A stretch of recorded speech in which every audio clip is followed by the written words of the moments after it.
तमिलनाडु से लेकर केरला, महाराष्ट्र, मध्य प्रदेश, सब जगह एक नाम सब जगह हमें सुनने को मिला, अदानी। ये नाम पूरे हिंदुस्तान में,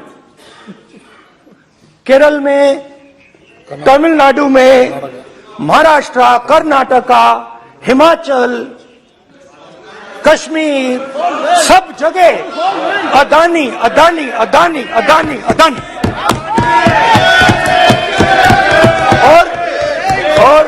और ये नाम नहीं, और इस नाम के बारे में जब लोग बोलते थे मुझसे तो 2-3 सवाल पूछते थे। ये पूछते थे कि ये जो अदानी जी हैं, ये किसी भी बिजनेस में घुस जाता है, ये सफलता प्राप्त कर जाता है, ये कभी फेल नहीं होता। और युवाओं ने मुझसे यह सवाल पूछा कि भाई ये हो क्या रहा है, हम भी सीखना चाहते हैं। मोदी जी ने कहा स्टार्टअप करो, हम भी अदानी जी जैसे बनना चाहते हैं। तो भैया किसी भी बिजनेस में घुस जाओ और एकदम सक्सेस हो जाए। यह पहला सवाल था। दूसरा सवाल था कि ये अदानी जी हैं, ये किसी भी बिजनेस में घुस जाते हैं। पहले ये 1-2 बिजनेस करते थे, अब ये 8-10 सेक्टर्स में काम करते हैं।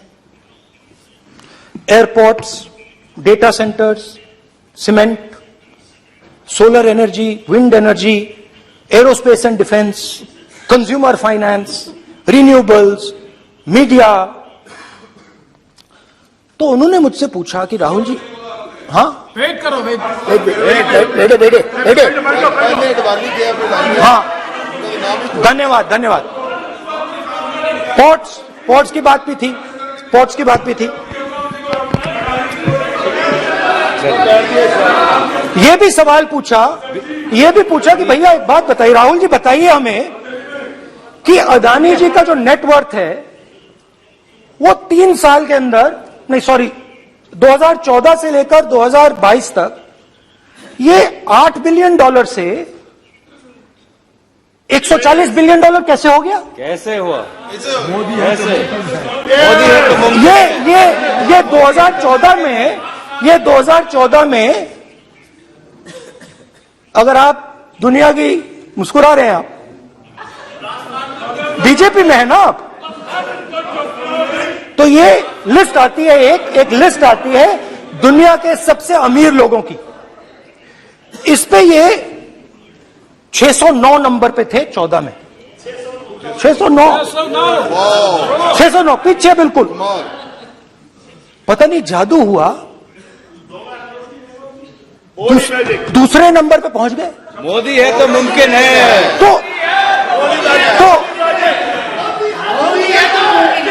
तो मुझसे पूछा यार, बहुत सारे लोगों ने पूछा कि भैया राहुल जी बताइए, हिमाचल में सेब की बात होती है, अदानी जी। कश्मीर में सेब की बात होती है, अदानी जी। पोर्ट्स की बात होती है, अदानी जी। एयरपोर्ट्स की बात होती है, अदानी जी। इंफ्रास्ट्रक्चर, अच्छा हम सड़क पे चल रहे हैं, मैं पूछूं किसने बनाई, अदानी जी। तो लोगों ने यह भी पूछा कि राहुल जी ये जो अदानी जी जो हैं, इनकी सफलता कैसे हुई, ये इतने बिजनेसेस में कैसे घुस गए, इतनी सफलता कैसे प्राप्त हुई, और सबसे जरूरी सवाल, इनका हिंदुस्तान के प्रधानमंत्री के साथ क्या रिश्ता है और कैसा देश जानना चाहता है। तो देश जानना चाहता है। ये देखिए रिश्ता, देख लीजिए प्लीज। पोस्टर माननीय सदस्य, पब्लिक में सर, माननीय सदस्य पोस्टर नहीं, प्लीज पोस्टर नहीं, पोस्टर नहीं है सर। देखिए आप बैठिए, 1 मिनट बैठिए। आप पोस्टरबाजी करेंगे तो इधर कहेंगे राजस्थान के मुख्यमंत्री का पोस्टर चिपकाएंगे। पोस्टरबाजी के लिए सदन नहीं है। आप बात करें, पोस्टरबाजी नहीं। स्पीकर सर, आप वरिष्ठ सदस्य हैं, स्पीकर सर, तो पोस्टरबाजी उचित नहीं है। स्पीकर सर, पोस्टरबाजी उचित नहीं है, प्लीज। राजस्थान के मुख्यमंत्री, ये सच्चाई है।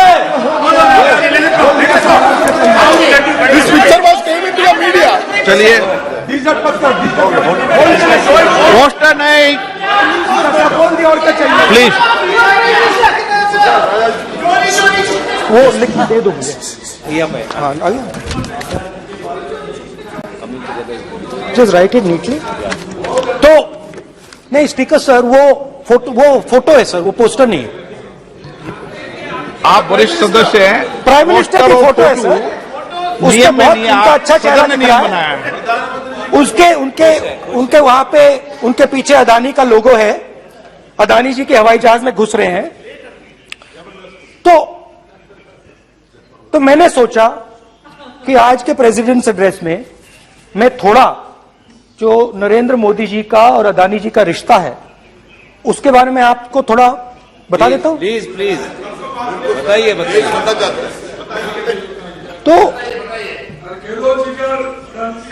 वो आप बता देना।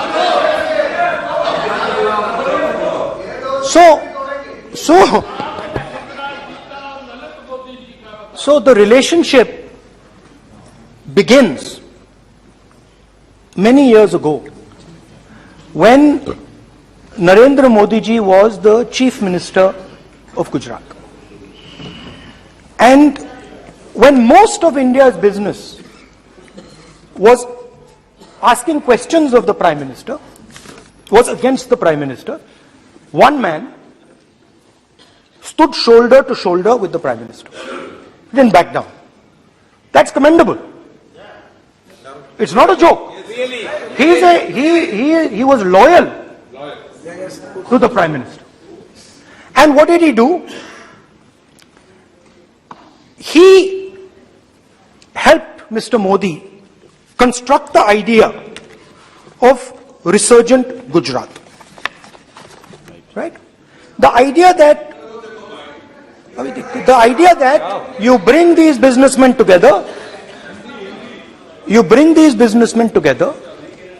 and you call it resurgent Gujarat, vibrant Gujarat, they're both.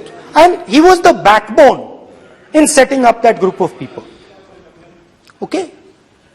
And the result of that was tremendous growth of his businesses in Gujarat. Expansion of his businesses.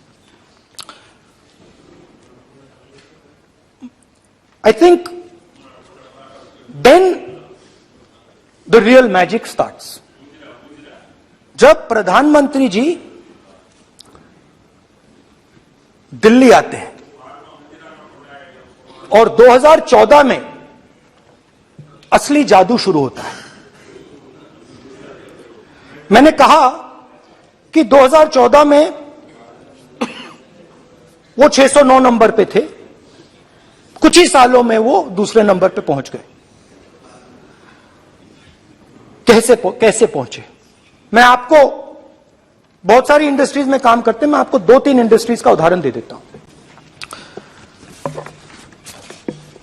Airport industry की बात, एयरपोर्ट्स की बात करते हैं।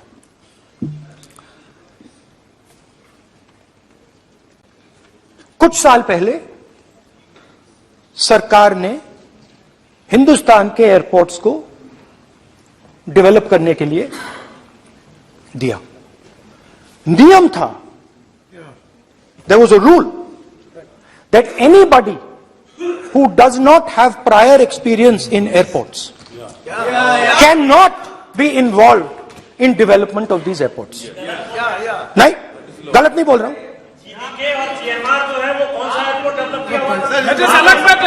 आप बैठ जाइए।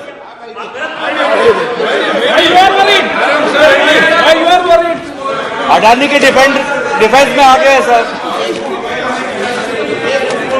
देखिए, अरे माननीय सदस्य प्लीज मेरी बात सुनो। तो 1 मिनट मेरी बात सुनो। ये 1 मिनट बात सुनेंगे। ये संसद है, अपन किस दिशा पर चर्चा कर रहे हैं ये देश देख रहा है। हमें राष्ट्रपति अभिभाषण पर चर्चा करें तो उचित रहे। बाकी आपकी इच्छा है, स्वतंत्र अभिव्यक्ति है, मेरा मानना ये है। तो अपन एक विषय पर ओके, तो आपको तो रूल बोल था, नियम था। हम पॉइंट ऑफ ऑर्डर किस पे है ये? सर कैसे एयरपोर्ट का प्राइवेटाइजेशन तो उनके समय हुआ, ऐसी कोई पार्टी थी जिसका अनुभव था? ये कौन सी बात कर रहे हैं? ओके बोलिए। ओके प्लीज प्लीज ओके, बोलने दे आपको नेता को, तो बोलने दे आपको नेता को। रूल था, प्लीज बोलने दे। रूल था कि अगर कोई एयरपोर्ट बिजनेस में नहीं था तो वो इन एयरपोर्ट्स को ले नहीं सकता था। इस रूल को हिंदुस्तान की सरकार ने बदला। किसी ने भी बनाया हो रूल था, किसी ने भी बनाया हो रूल था। रूल बनाया किसने बात नहीं है, रूल बदला किसने बात है। रूल बदला गया और किसके लिए? किसने किया है?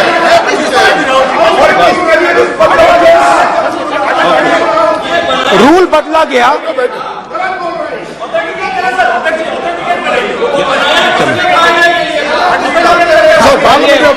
चलता रहेगा क्या सर?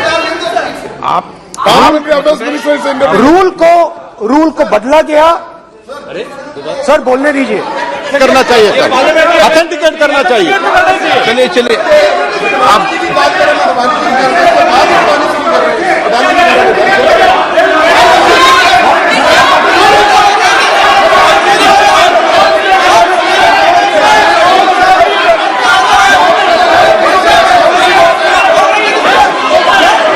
रूल बदला गया सर, ठीक है सर।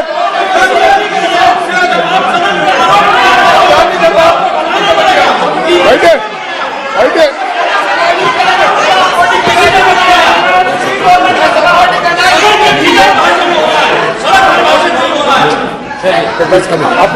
तो ये रूल बदला गया। उस समय मीडिया में इसके बारे में चर्चा हुई थी। रूल बदला गया और अदानी जी को 6 एयरपोर्ट्स दिए गए। उसके बाद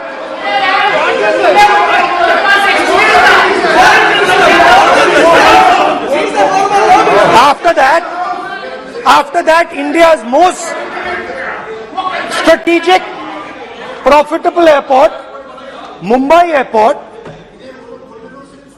was taken away by GVK, hijacked by using the agencies. The agencies को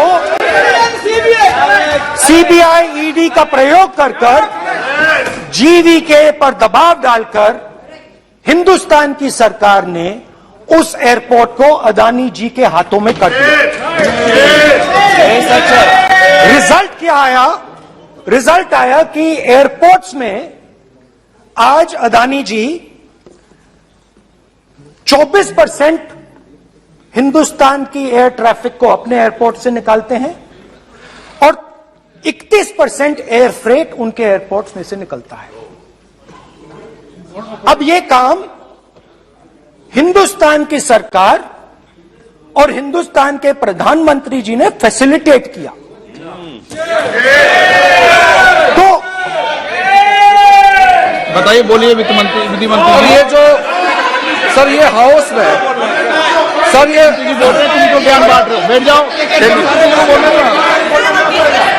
सर ये यहाँ बहुत गंभीर मिनिस्टर हैं ये देश ये राष्ट्रपति का उद्बोधन को लेकर एक गंभीर चर्चा हो रही है। जो भी मेंबर कुछ भी बात करे विद फुल रिस्पॉन्सिबिलिटी ऑथेंटिकेट करें। और ये वाइल्ड एलिगेशन अपना एक सोच के आया है, बिना तर्क के ऐसे वाइल्ड एलिगेशन लगा रहे, ये कोई मतलब नहीं है सर, ये ऐसे नहीं बोल सकते। और वो सर तर्क रखना पड़ेगा। अगर एलिगेशन लगा रहे हैं तो आपको पूरा डॉक्यूमेंट प्रूफ के साथ आपको रखना पड़ेगा। दे देंगे आप ऐसे बातें नहीं दे देंगे, और ये गंभीरता को समझिए, ये डॉक्यूमेंट्री प्रूफ दे देंगे। अब आपने जो पिछले स्पीकर थे उन्होंने फॉरेन पॉलिसी की बात की, हम भी फॉरेन पॉलिसी की बात करते हैं। चलिए डिफेंस से शुरू करते हैं, बहुत ऑप्शन है, आप बताइए कहां से शुरू करें। बिजली, डिफेंस, कोयला, बहुत ऑप्शन है। Defence, let us start with defence. अब डिफेंस में अदानी जी का कोई एक्सपीरियंस नहीं था, जीरो एक्सपीरियंस। कल मैंने प्रधानमंत्री को एचएएल में देखा, प्रधानमंत्री जी ने कहा कि गलत आरोप लगाया, मगर रियलिटी तो यह है कि एचएएल का जो कॉन्ट्रैक्ट था 126 हवाई जहाजों का, वो अनिल अंबानी को चला गया और अनिल अंबानी बैंकरप्ट हो गया। वहां भी फैसिलिटेशन था। अब देखिए, और ये जो फ्यूचर एंटरप्रेन्योर्स हैं, जो बिजनेस स्कूल हैं, हार्वर्ड यूनिवर्सिटी जैसे स्कूल हैं, इनको इसका केस स्टडी, इसकी केस स्टडी बनानी चाहिए, शायद बने। How to use government power to build individual businesses, case study.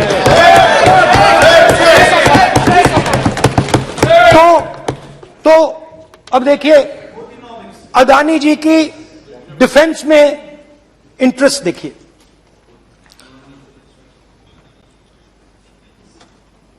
Elbit company के साथ हिंदुस्तान में अदानी जी ड्रोन्स बनाते हैं, ड्रोन्स को हिंदुस्तान की एयरफोर्स, आर्मी, नेवी के लिए रिफिट करते हैं। अदानी जी ने यह काम कभी नहीं किया है पहले।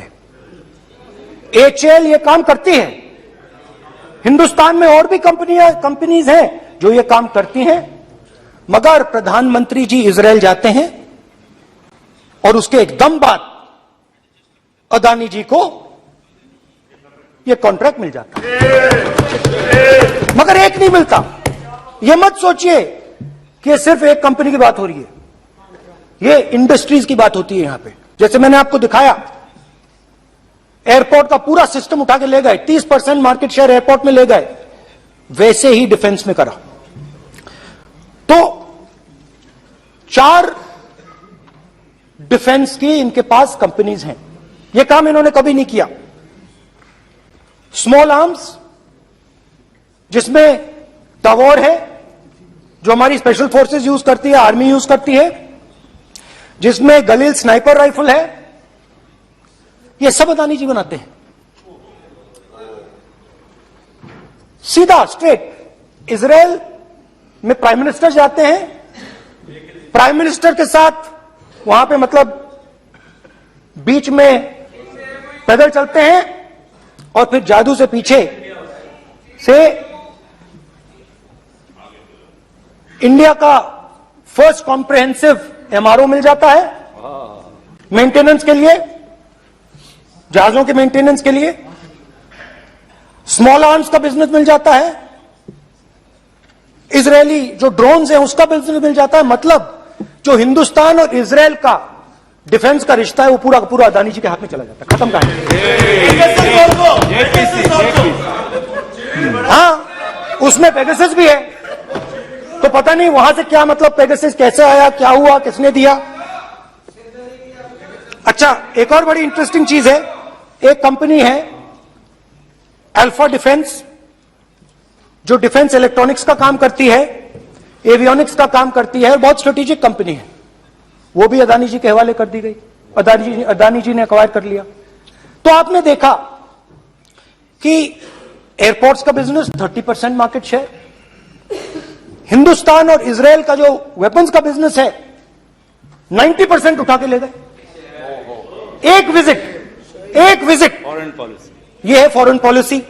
चलिए, अब मैंने आपको इजराइल की बात बताई, ऑस्ट्रेलिया चलते हैं। कोयला, ऑस्ट्रेलिया चलिए। ऑस्ट्रेलिया में अदानी जी जाके नहीं क्यों? आप तो डिबेट करना चाहते थे, आप भी तो डिबेट करना चाहते थे। आपने बोला था कोई भी विषय पे डिबेट हो तो हो गया अब डिबेट। अब क्यों डर रहे हो डिबेट से? अब क्यों डर रहे हो डिबेट से? क्यों डर रहे हो? जब हमने जेपीसी की मांग की आपने बोला सदन में उठाओ। अब क्यों डर रहे हो? अब क्यों डर रहे हो? अब क्यों डर रहे हो? आप चर्चा से क्यों डर रहे हो? चर्चा से डर रहे हो आप।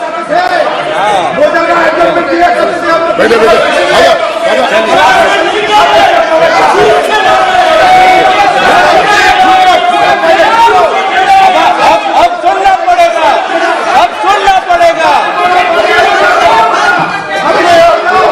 अब सुनना पड़ेगा। ऑस्ट्रेलिया जाते हैं प्रधानमंत्री, ऑस्ट्रेलिया जाते हैं।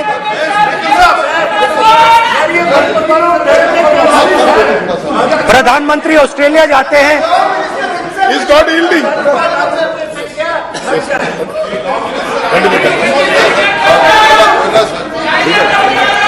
ऑस्ट्रेलिया जाते हैं। कैब नंबर बताएं। 69। Not allowed.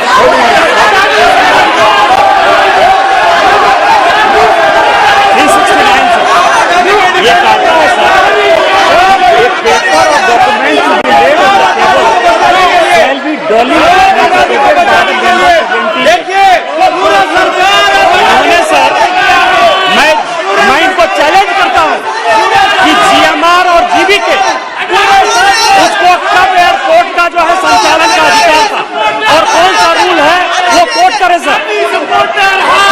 किस रोल के आधार पर ये इनको मैं चैलेंज करता हूँ, पूरी कांग्रेस पार्टी को चैलेंज करता हूँ कि जीएमआर और जीबीके को कौन सा एयरपोर्ट चलाने का लाइसेंस जब दिया तो उनको उसका नॉलेज था। मैं चैलेंज करता हूँ पूरी कांग्रेस पार्टी को।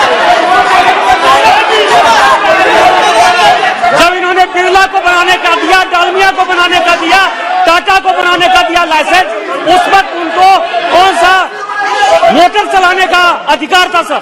ये गलत बयानी कर रहे हैं। मेरा ये कहना है कि आप एलिगेशन प्रधानमंत्री को ऊपर लगा रहे हैं, आप पेपर दीजिए और कौन सा रूल भारत सरकार ने चेंज किया एयरपोर्ट में अडानी के लिए वो ऑथेंटिकेट कीजिए, नहीं तो इस तरह की बात नहीं कर सकते।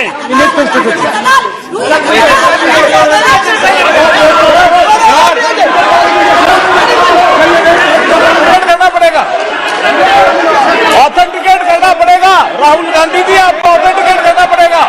आप ऐसा नहीं बोल सकते हवाले, आप हवाला बोल रहे हो और प्रधानमंत्री जी पर आरोप लगा रहे हो। आपको ऑथेंटिकेट करना ही पड़ेगा।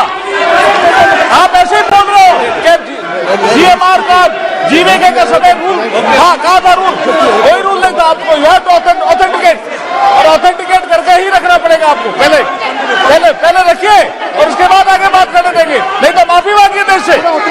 आप प्रधानमंत्री जी पर आरोप लगा रहे हैं, और बोलने दीजिए।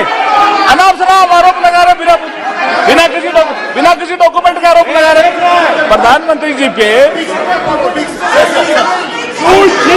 Rule 353 सर, रूल 353 किया है sir, no allegation of defamatory और incriminatory nature shall be made unless you have given notice. छोड़िए, वो तो प्रधानमंत्री के खिलाफ एलिगेशन लगा रहे हैं बिना नोटिस दिए, बिना कोई डॉक्यूमेंट दिए। सर ये रिकॉर्ड पर नहीं जाना चाहिए सर, ये बिल्कुल रूल का उल्लंघन है।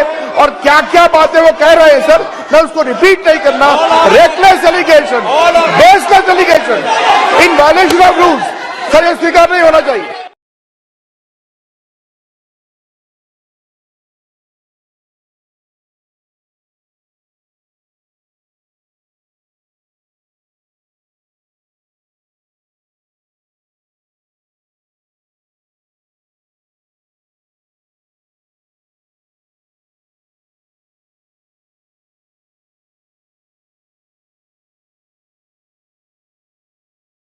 विषय पर सारी राष्ट्रपति की चर्चा लगाई, ये उचित है क्या? फिर आपको बोलना बोले नहीं, स्पीकर गलत तरीका है। राहुल गांधी जी आप बोल रहे हैं गलत तरीका है। क्या देश को संदेश देना चाहते हैं आप? क्या संदेश देना चाहते हैं देश को? राहुल गांधी जी, ऑस्ट्रेलिया में प्रधानमंत्री जाते हैं।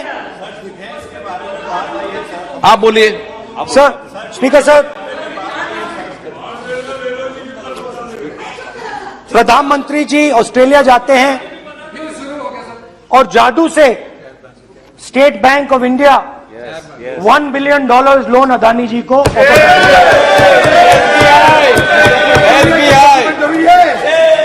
सर इसका भी डॉक्यूमेंट जरूरी है क्या बताओ? मोदी जी आपका सरकार की बात है। Sadyr please. उसके बाद मैं उदाहरण दे रहा हूं, पूरी दुनिया में मोदी जी जाते हैं, घूमते हैं, तो मैं बता देता हूं क्या होता है वहां पे। बांग्लादेश में गए, हाँ काम पे ही जा रहे हैं, वही तो बोल रहा हूं, काम पे जा रहे हैं। बांग्लादेश जाते हैं, मोदी जी की पहली ट्रिप होती है बांग्लादेश में, वहां पे बांग्लादेश को इलेक्ट्रिसिटी बेचने का डिसीजन लिया जाता है। कुछ ही दिन बाद बांग्लादेश पावर डेवलपमेंट बोर्ड 25 साल का कॉन्ट्रैक्ट अदानी जी के साथ साइन कर देता है। 1500 मेगावाट इलेक्ट्रिसिटी का कॉन्ट्रैक्ट अदानी जी। चलिए वहां से श्रीलंका चलते हैं।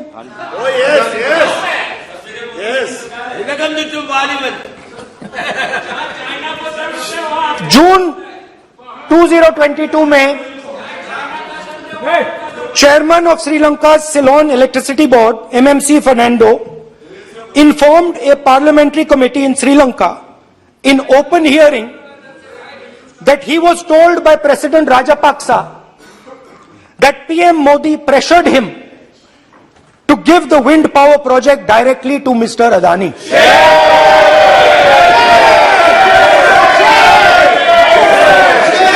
मतलब श्रीलंका इलेक्ट्रिसिटी बोर्ड के चेयरमैन कहते हैं कि उन्होंने राजापाक्सा जी ने कहा कि हिंदुस्तान के प्रधानमंत्री ने उनको कहा है कि ये विंड पावर का प्रोजेक्ट है, ये अदानी जी को देना है। तो ये रही आपकी फॉरेन पॉलिसी। ये हिंदुस्तान की फॉरेन पॉलिसी नहीं है, ये अदानी जी की फॉरेन पॉलिसी है, उनके बिजनेसेस बनाने की फॉरेन पॉलिसी है। अब यात्रा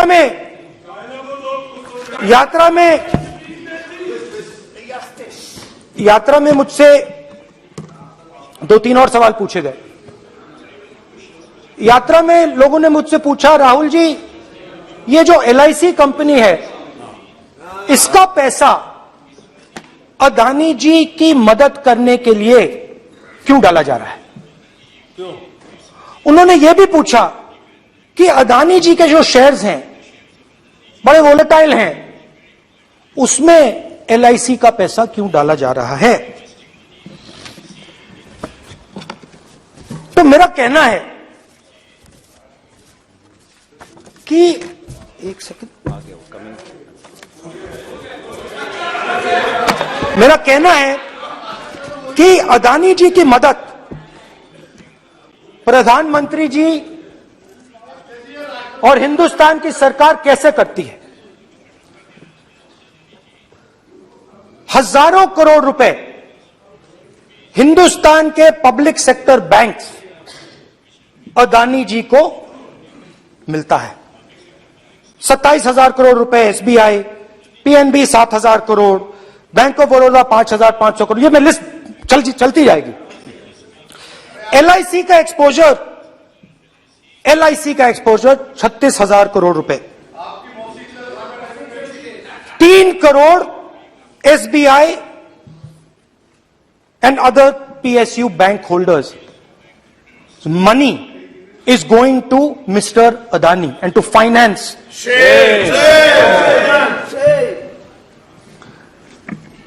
Now, of course, there is another question.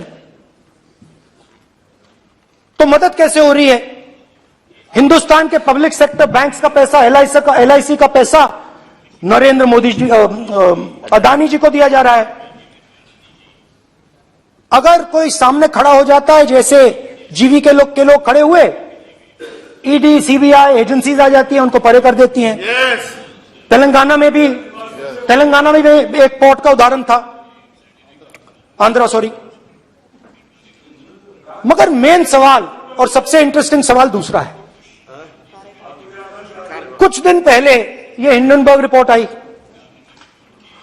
उसमें लिखा था कि अदानी जी की हिंदुस्तान के बाहर शेल कंपनीज हैं। ये जो शेल कंपनीज हैं, सबसे पहला सवाल है ये हैं किसकी? ये किसकी है मॉरिशस में जो शेल कंपनीज है? और ये जो हजारों करोड़ रुपया ये शेल कंपनीज हिंदुस्तान में भेज रही हैं, ये किसका पैसा है? और क्या ये काम अदानी जी फ्री में कर रहे हैं? अब मैं ये सवाल क्यों पूछ रहा हूं? क्योंकि अदानी जी स्ट्रेटेजिक बिजनेसेस में काम करते हैं। अदानी जी हिंदुस्तान के पोर्ट्स को डोमिनेट करते हैं, अदानी जी हिंदुस्तान के एयरपोर्ट्स को डोमिनेट करते हैं, और जैसे मैंने कहा अदानी जी हिंदुस्तान की डिफेंस इंडस्ट्री में बहुत जरूरी रोल प्ले करते हैं। तो मेरा पहला एक छोटा सा सवाल है कि जो शेल कंपनीज हैं, इनके बारे में हिंदुस्तान की सरकार ने कोई सवाल नहीं उठाए? ये कौन लोग हैं, ये किनकी कंपनीज हैं? ये स्ट्रेटेजिक मामला है, पोर्ट्स का मामला है, एयरपोर्ट्स का मामला है, डिफेंस का मामला है, और जो कंपनी इन स्ट्रेटेजिक एरियाज में काम कर रही है उनके बारे में आपको मालूम ही नहीं। ये नेशनल सिक्योरिटी का मुद्दा है, आपको मालूम ही नहीं कि ये शेल कंपनीज किसकी हैं, कितना पैसा आ रहा है, किसका पैसा आ रहा है। तो एक बहुत बड़ा सवाल है, ये पैसा किसका है, ये शेल कंपनीज किसकी हैं, और ये हिंदुस्तान की सरकार की जिम्मेदारी है ये पता लगाना है ये किसकी शेल कंपनीज है और ये किसका पैसा अंदर आ रहा है। JPC, we want JPC, we want JPC.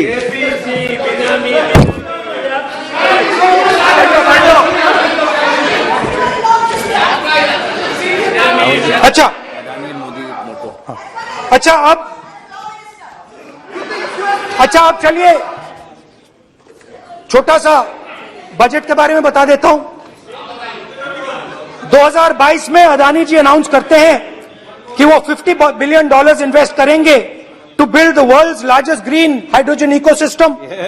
और इस बजट में बीजेपी की सरकार निर्मला सीतारमण जी कहती हैं हम ग्रीन हाइड्रोजन के लिए बहुत ह्यूज इंसेंटिव्स देंगे, 19,700 करोड़ रुपए हम ग्रीन हाइड्रोजन के लिए देंगे, मतलब अदानी जी को देंगे। जुगलबंदी बजट में अदानी जी के लिए 50 नए airport, coastal shipping, horticulture, grain storage, ये सब काम आप कर रहे हैं। तो मेरे सिर्फ कल प्रधानमंत्री जी कल भाषण देंगे, मेरे उनसे 2-3 छोटे से सवाल हैं। मेरा प्रधानमंत्री जी से 2-3 सवाल हैं।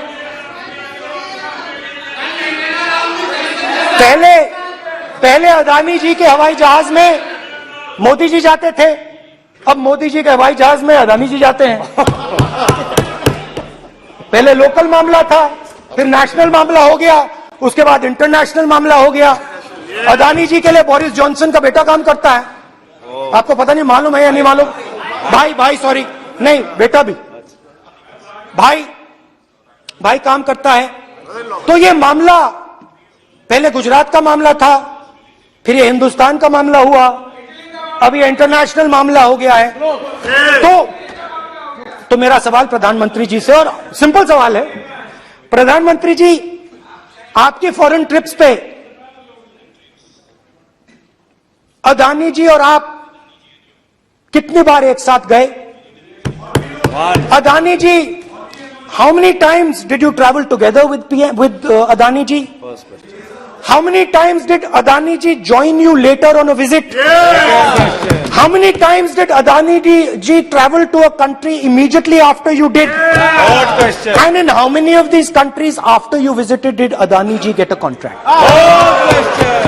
Good question. Also an important question, जरूरी सवाल। अदानी जी ने बीजेपी को पिछले 20 साल में कितने पैसे दिए हैं?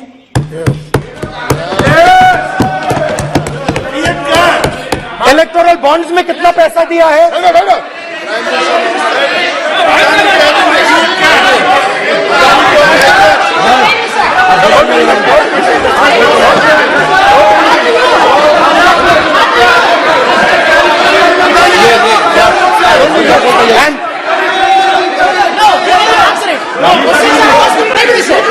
Question oppose to prime minister please sir, खत्म करने दीजिए सर। कंक्लूडिंग और बहुत बहुत सुंदर तरीके से